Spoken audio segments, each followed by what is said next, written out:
Hello everyone and welcome to IszyMedia. My name is Israel Ajayi. Today our quote is daily introspection. And what is daily introspection? Examine your thoughts every day. What you think about every day, what you do every day, and those things will actually help you as time goes on. Because if you don't think right, you won't do right. Yo man. So today we will be treating After Effects, and we'll be touching the camera in After Effects, just knowing the basics and how to use the camera in After Effects, tips and tricks on how to use the camera in After Effects. It works pretty much like a real camera though, but this time around it's system embedded. You're doing everything on your computer, so understanding how to use this would be a powerful tool for you. And for those of you that are just starting with After Effects, if you know how to use camera in After Effects, trust me, you can do a whole lot with it. But first and foremost, let's deal with the basics. So without any further ado, let's move into After Effects. So here we are in After Effects. Very beautiful, lovely interface. I keep saying each time I come here, it looks like milk, and I just want to just drink. So here we have our composition, very bright color. I love it. So we'll look for a contrast color to just complement what we have on screen already. So Ctrl Y to create a new solid. I think I've said that 1,000,001 times, and each time if you press it and it's not working, just come up here. Or better still, click on your timeline here and it should work. Yeah. So here we are. It has a beautiful dialog box, so we can just decide to choose. Enough of the talk, let's move on. So yeah, I just want to resize it. This is pretty much okay for me right now. I'm cool with this. So because what we are dealing with today is the camera and nothing more. And where can we find our camera? Somewhere around here. Now new, layer new, and you see your camera, and the shortcut is Ctrl-Alt-Shift-C. Wow. And if you click on it, boom, it brings this camera setting box. And what are you gonna be doing here? Simple. What you'll be doing with the camera setting box is just choose the kind of camera you want to use, the lens, the angle, the focal length, and you know what I mean. You would have to just pick which one would suit your project. If you're someone that use a wide angle lens, which is at 15mm, 20mm, I think 24 is pretty wide, 28 a little bit wide, but if you just want to stick with a wide angle lens, you can just decide, okay, this is my wide angle lens, and we have a range from 15mm to 200mm.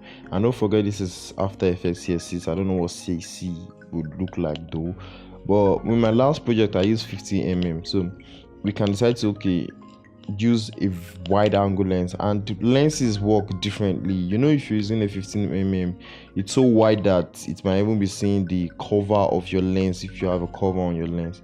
And if you use a 200mm, it's not a wide angle lens at all. You don't understand what I mean? So you can just decide to just choose whatever you want to choose. But since we're dealing with the basics, let's work with the regular 50mm, and everything is perfectly fine. And most of the time you might decide to say, okay, what do I want to add to my own 50mm? That is where you tweak your angle of view, you tweak your film size, and the likes.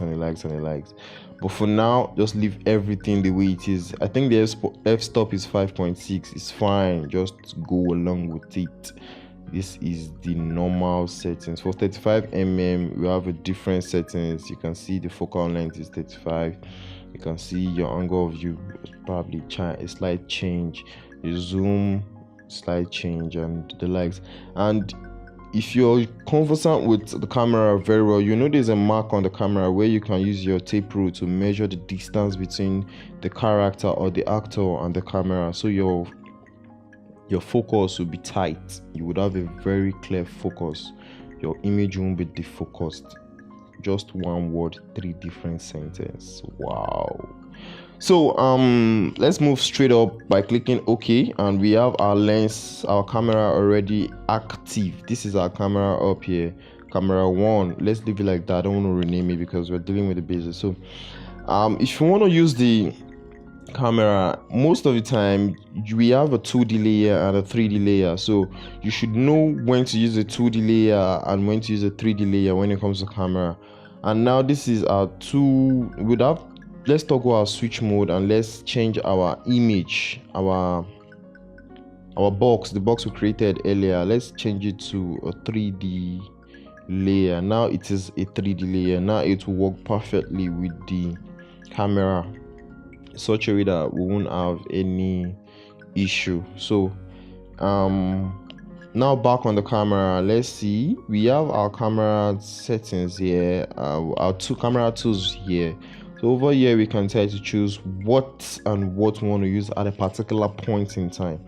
Now over there we have our unify tool, our opt camera tool, our track X and Y, and our track Z2 and our track Z2. So it depends on what we want to use, but most of the time the shortcut is just C.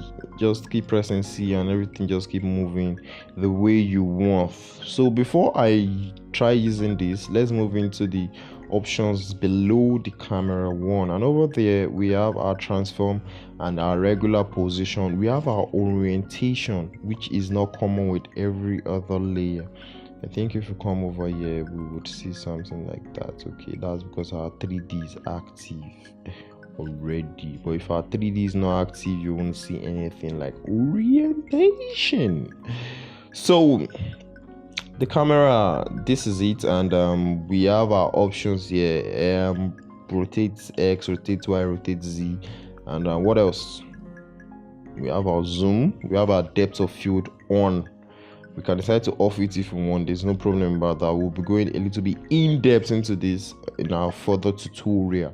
So we have our focal distance, our aperture, our blur level, iris, and the likes and the likes and the likes and the likes. So let's just know how to use the camera in a very unified way. So first and foremost, I go with the first two, unify camera tool, and when I click and drag you can see what is happening. Remember my lens is a 50mm lens. Yeah, I think we're using a 15mm lens here, and you can see what's happening while I just rotate my mouse. You can see it just working like the camera itself is trying to, like, you know, I want to arrange I want to balance my image properly. Let me see. Okay, I think it's balanced, and that's just unify too, nothing more. It can't do more than this. You understand what I'm trying to say? This is just all it can do, but I believe in the further After Effects application you might be able to do something much more better. So my next tool is what? My orbit tool. Now with my orbit tool, from the name orbit, just guess what it does. It orbits around. It's different from the unify tool. It's very much different from it. And we have other views you can actually view your camera at. Like for example, we have the one view. We have so many views here. So if I decide to come for 4 views, you can see we have different views, and you can view your camera at different views. Now see, this is my camera now at the right view. Now over here you can see, if I move my orbit tool around, you can see how the camera just keeps moving all around, like it doesn't know what it's doing. You can see, just keep looking at the right box, you can see what is happening over there. Now this is not what I want to do, so let me just, you know, undo that a couple of times, and that is that for that. And now this is our active view, so I'll just stick with this active view and just keep looking at what is happening at this box gradually, and you can understand much more about what I'm doing. Now let me go back to our unify camera tool. You can see what our unify camera tool is doing. Pretty much like the orbit though, but there's a huge difference. The unify is just more like everything all the other two might be able to do. You understand what I'm trying to say? Might be. Now this is our track. What does our track do? Pretty much just track things around, move to the left. Now look at the front box here. You can see what's happening. You're tracking to the left, you're tracking to the right. Just like the way you track with your camera naturally. If you're having two people talking and they're actually on motion, I just want to just keep them on track and just want to walk along with them. I believe you guys are watching movies though to learn these things because they are applicable here too. So you can see I'm tracking left to right, and I can also track up and down. Okay, up and down. You can track anyhow, and you can also keyframe it. Like I said, you can keyframe anything here. All you need to do is just come over here and just look for which is which and just keyframe it. And the next two is our track Z2. So what does our track Z2 do? You can look at the right hand side now, or you can look at the top view and you can see what's going to happen. You can see the camera moves in, just keep moving in. As I click and drag up, you can see what is happening over there. My camera keeps moving in and keeps moving in and keeps in. Now watch what's going to happen as soon as it crosses the edge, which is this place, the camera itself. Just notice what is going to happen over here now. Sorry, this is taking a little bit of time though, but just understand what is going on, and you would be amazed at what your camera can do. And better still, if you see this thing is really taking too much of your time, just press your V, and just move into your camera and look for the Z axis and just pull it. You can now see very easy. So me using my track Z2, I can just come to the 3-dimensional point on the camera and just drag things quickly. Now you can see as soon as it crosses the part, you can see what happened next.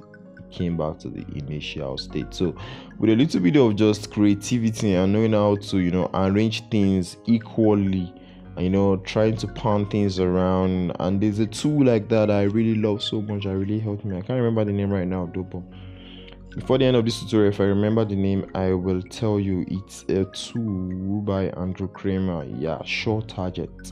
I remember that's the name of the tool, Short Target. So I'm gonna add it in the description below where you can, get it. I think you should be able to find it on his website though, but I'll add those ones beneath the description below so that you can find it and grab it. Yeah.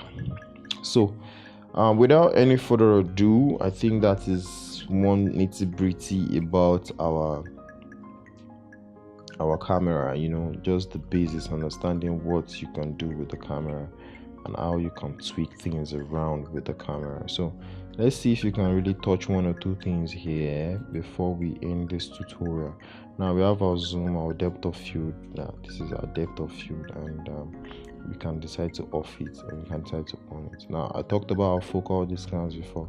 Now if I reduce my focal distance, let's see what is going to happen. Now my focal distance is at 0, and you can see nothing is in focus here. And this is what happens when you are shooting a video or you are on a camera and your focus is not actually tight on your subject. You tend to have this blurry image, tend to see things not really in good shape.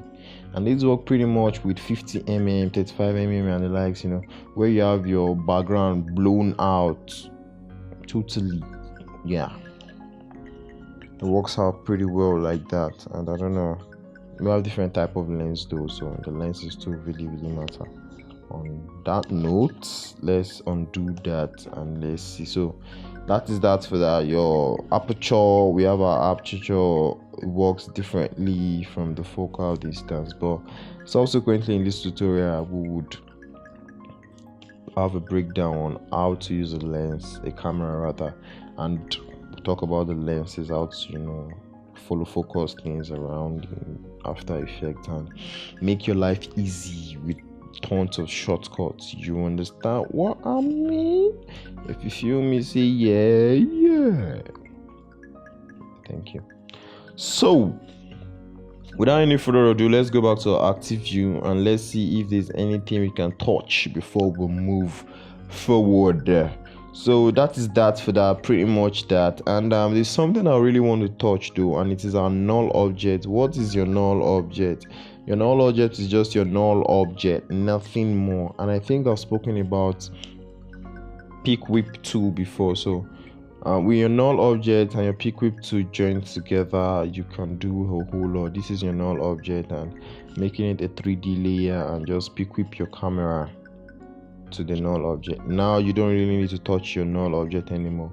All you need to just do is just play around with the null, and you can see what is happening around. You see the null just stays still, and everything is just working for it in its own way. You understand? Now let's go to full view, and you see what is happening right now. Let me click on my null object. Okay, let me click on my camera first. You can see where the camera position are right now, and let me now click away. And now let's move our null object probably up a bit. You can see what is happening. The camera itself is moving as a whole. This time around, the camera is not panning, it's not tilting like the initial state where the camera just go up and come down. It's panning and tilting around. No, it's not going to be doing that this time around. This time around, it's going to be moving as a body, as a whole, as all in one. You understand what I mean? And now in that case, if I decide to zoom in a bit, let me click on my null object and see. Now if I want to zoom in now, I just I'm zooming out right now. You can see how everything's moving out. Now if I move this way, you can see the way everything is moving in gradually. You can see, no, sorry, let me undo that. Now my Z, I'm working with the Z this time around. You can see how everything is moving in gradually. You see. So I think this is the trick. The way the short targets I was talking about too works too, but just get grabs on that plugin, because we will be using it subsequently someday somehow. I think I have my plugin stacked somewhere in my app disk, so each time we just need it, or each time I need it, I just go to them and just access them the way I want. I have a bank of plugin, like a bank of plugins. So this is our null object working with our camera. If your project demand says you don't have any problem, just quickly think about how to use your camera in various ways, and it will really help you. So without any further ado, I think this is the end for today's tutorial. I really appreciate those of you that have been watching the video, and those of you that have been learning something from it.